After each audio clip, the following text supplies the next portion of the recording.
Hello and welcome to the 007 Files YouTube channel.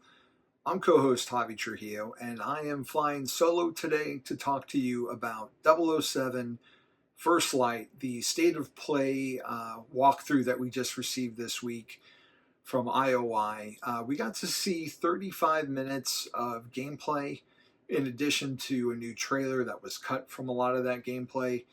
And I just wanted to talk to you guys about it, share my initial thoughts before we, do like a news episode or something where we touch on a little bit more with the full panel of Bill and David and myself. I was at work when it dropped, so it was a little bit challenging to try and watch it uninterrupted. But as we all know, life is full of small challenges.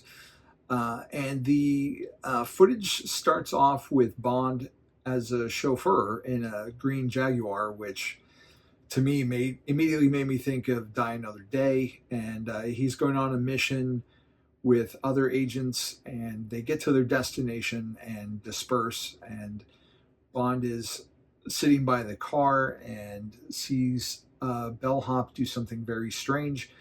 And against orders, he decides to check it out. So from there, you see Bond infiltrate. In typical IOI fashion, there are many options and ways that you can get in.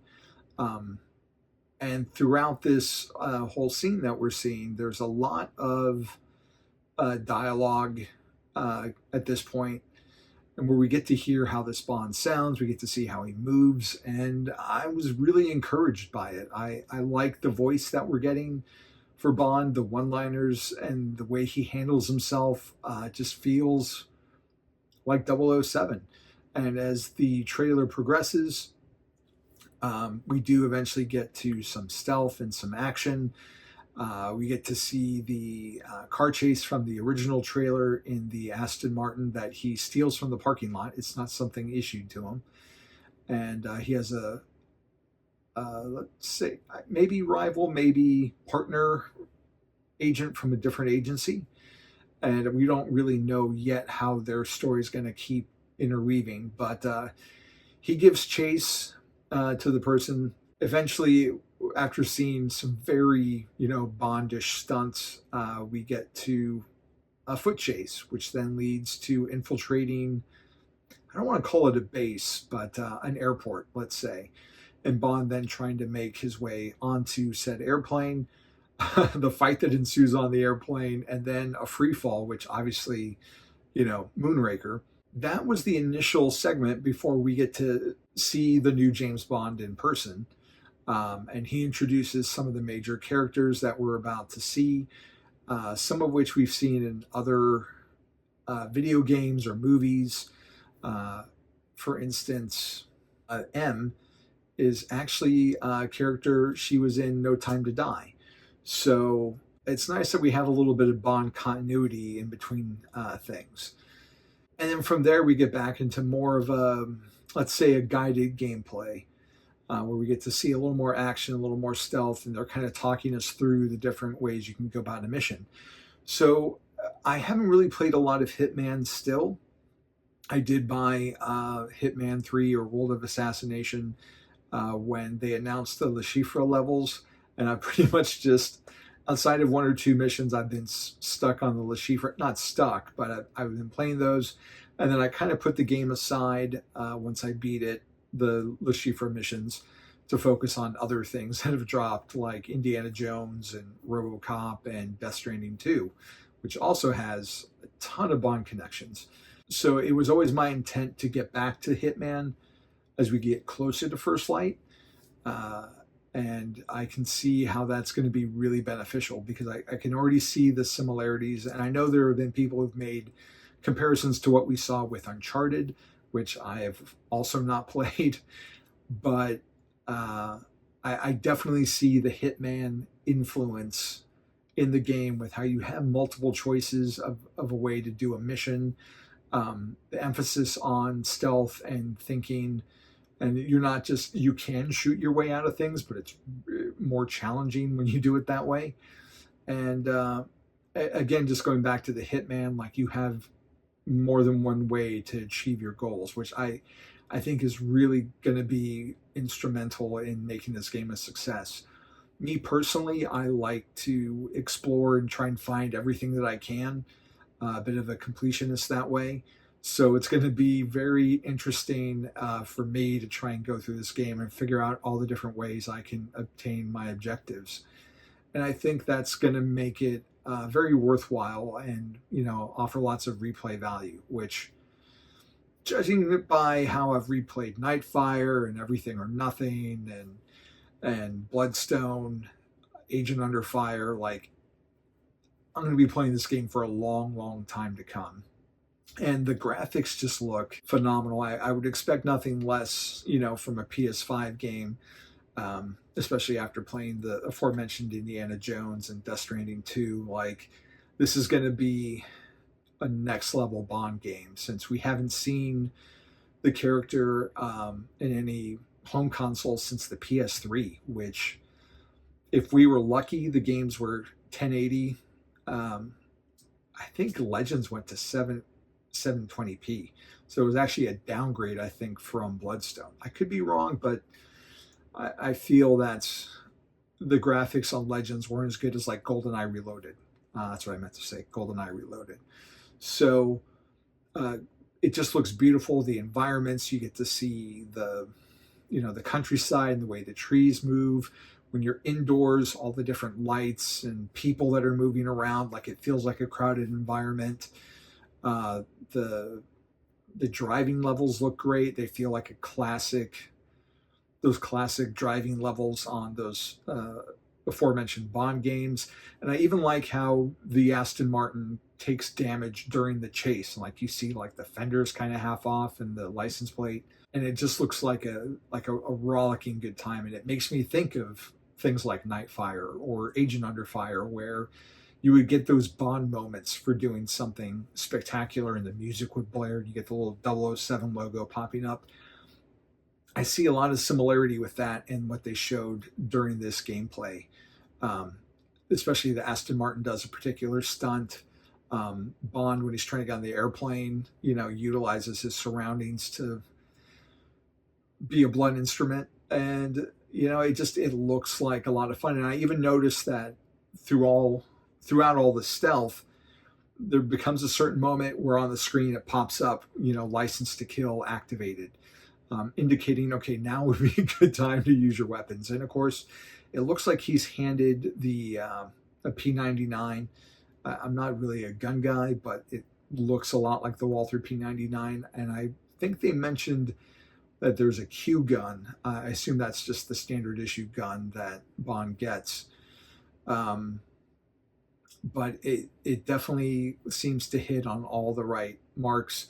Even like the score, when there are particularly Bondian things happening, you get the James Bond theme flaring, especially when he's diving from the plane.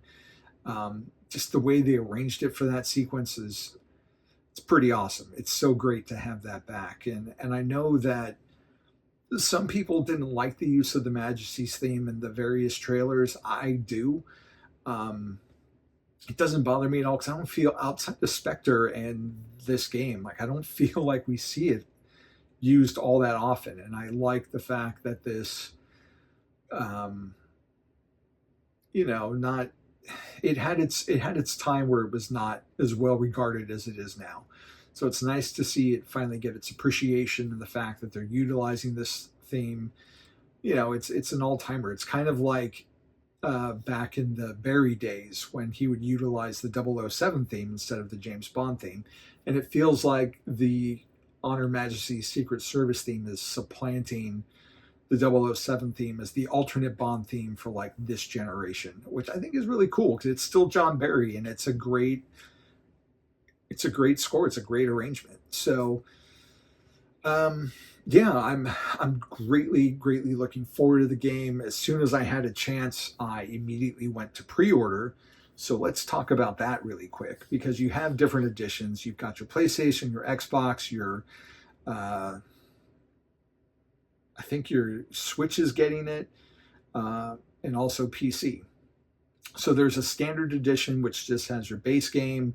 You can, if you pre-order, you get a 24-hour early access digital pre-order only, free deluxe upgrade, which has 4 exclusive outfits, a new weapon skin, and a gleaming pack. Now, if you go to Amazon and pre-order, they have a specialist edition, which includes a free, it doesn't have the early access, but it includes the same deluxe upgrade with the 4 outfits, the weapon skin, the gleaming pack, and a classic tuxedo skin. So if that wasn't enough, there's a limited stock legacy edition. Now, this has the base game, again, the aforementioned deluxe upgrade, no classic tuxedo skin, but you get a golden gun, what they're calling a figurine, an obsidian gold suit and golden gun weapon skin, and a steel case. So that's all those fine items. I don't obviously know what the scale is for the golden gun. It looks like you can take it out of the package. It could be simply the factory entertainment half scale one. It could be a full scale one. Not really sure, but this is retailing for $300 USD. It does come with a nice looking case. The steelbook has a magnet that you can take the 007 logo out of.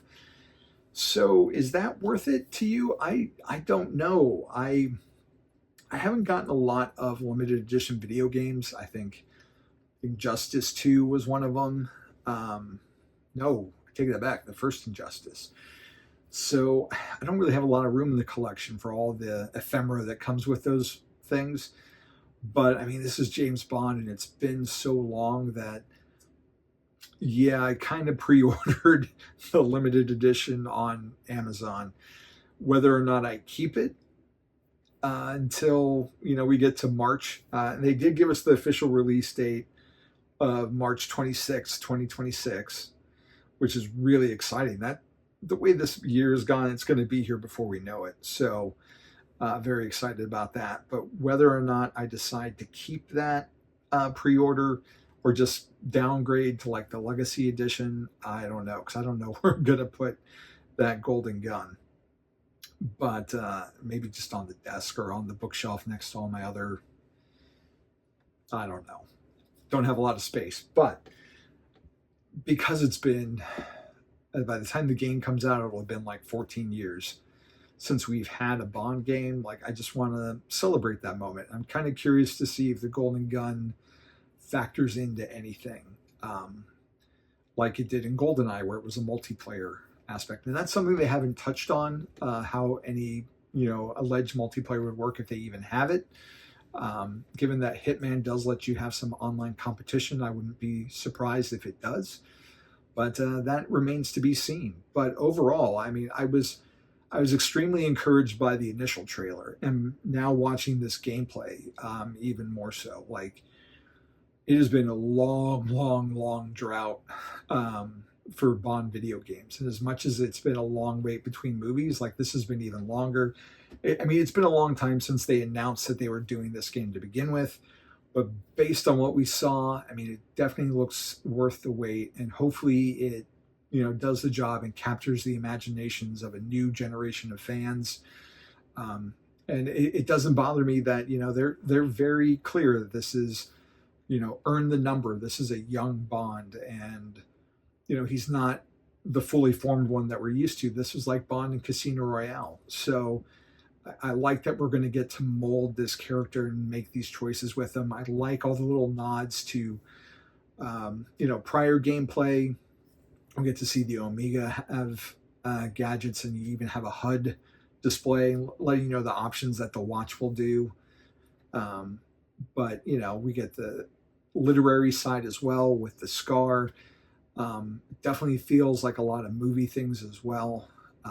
So overall, I mean, if anything, it just increased my anticipation for this game, and I can't wait to see what they show us next. I mean, and even if it's just one more trailer, I mean, I really don't need anything else to sell me on this game. Like, I'm good. I would like to see one more thing drop as we get closer, into the new year. But at this point, I'm just passing the time waiting for this game to come out. It's going to be a great gap filler as we wait for the next movie, I feel like. So that is my quick thoughts on the game. It looks really stellar. The different types of gameplay look fantastic. It just looks big and epic, and it feels like from what we've seen, it looks like you're going to be playing a Bond movie, and you can't really ask for more than that at this point. So I'm excited for it. I hope you are too. Let me know down in the comments what you think. Are you going to be pre-ordering the game? Are you going to get it day one? What edition are you going to get?